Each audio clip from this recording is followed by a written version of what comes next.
എല്ലാ പ്രേക്ഷകർക്കും കേരള ഇൻസൈറ്റ് ചാനലിലേക്ക് സ്വാഗതം.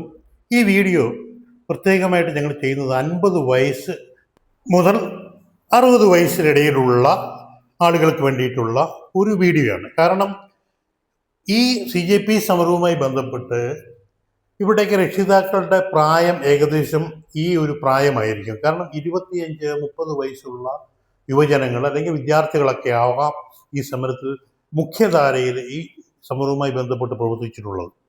അപ്പോൾ ശരിക്കും ഈ സമരത്തിൻ്റെ യഥാർത്ഥ വികാരം ഏറ്റവും കൂടുതൽ മനസ്സിലാക്കാൻ കഴിയുന്നത് 90കളിൽ ജീവിച്ചിരുന്ന ഇതേ പ്രായത്തിലുള്ള അവരുടെ രക്ഷിതാക്കളിലാണ്.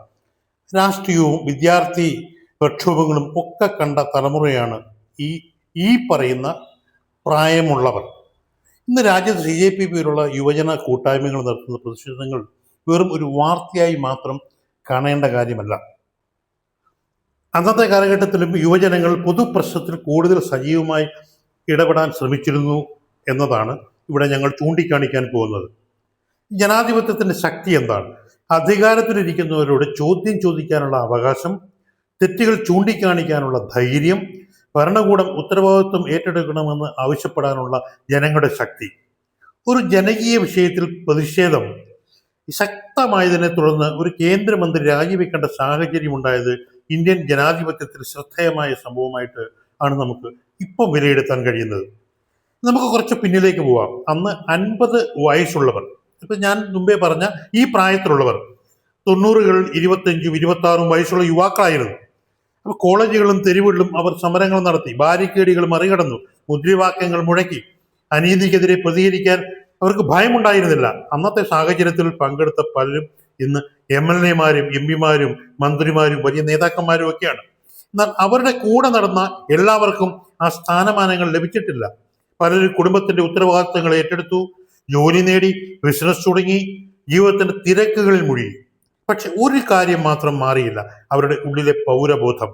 അതാണ് ഈ ഇരിക്കുന്ന ചെറുപ്പക്കാർക്ക് ശരിക്കും പറഞ്ഞാൽ ഇൻസ്പിറേഷൻ നൽകേണ്ടതായിട്ടുള്ള ഒരു പ്രധാന കാര്യം. ഈ പ്രായത്തിലുള്ള ആരും തന്നെ ഇതുമായിട്ട് ബന്ധപ്പെട്ട് പ്രതികരിച്ചിട്ടില്ല എന്നുള്ളതാണ്. ഇന്ന് അവർ കാണുന്നത് എന്താണ്? രാഷ്ട്രീയം പലപ്പോഴും ജനസേവനത്തെക്കാൾ അധികാരത്തിൻ്റെയും സ്വാധീനത്തിൻ്റെയും മത്സരമായിട്ട് മാറുന്നു. ഈ ഒരു വിമർശനമാണ് ഇന്ന് സമൂഹത്തിലുള്ളത്.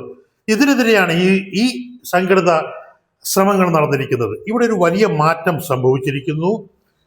90കളിൽ ഒരു പ്രതിഷേധത്തിൻ്റെ വാർത്ത ജനങ്ങളിലെത്താൻ ദിവസങ്ങൾ എടുത്തിരുന്നു. പക്ഷെ ഇന്ന് ഒരു മൊബൈൽ ഫോൺ മതി, ഒരു വീഡിയോ മതി, ഒരു സോഷ്യൽ മീഡിയ പോസ്റ്റ് മതി. മിനിറ്റുകൾക്കുള്ളിൽ ലക്ഷക്കണക്കിന് ആളുകൾ ഈ വിഷയം അവരിലേക്ക് എത്തുകയാണ്. ഇതാണ് പുതിയൊരു തലമുറയുടെ ശക്തി. ഇന്നത്തെ യുവാക്കള് പഴയ തലമുറയേക്കാൾ ശക്തരാണ്. ഒരു നേതാവിന്റെ വാക്ക് മാത്രം അവർ വിശ്വസിക്കുന്നില്ല. അവർ വിവരങ്ങൾ പരിശോധിക്കുന്നു, വ്യത്യസ്ത അഭിപ്രായങ്ങൾ കേൾക്കുന്നു, ചോദ്യങ്ങൾ ചോദിക്കുന്നു, അധികാരത്തെയും പ്രതിപക്ഷത്തെയും ഒരുപോലെ വിമർശിക്കുന്നു. ഇതാണ് രാഷ്ട്രീയ പാർട്ടികൾ ഇനി നേരിടാൻ പോകുന്ന ഏറ്റവും വലിയ വെല്ലുവിളി. ജനങ്ങളുടെ വിശ്വാസം നേടണമെങ്കിൽ അവരുടെ പ്രവർത്തനത്തിലൂടെ ആയിരിക്കണം അത് സാധിക്കേണ്ടത്.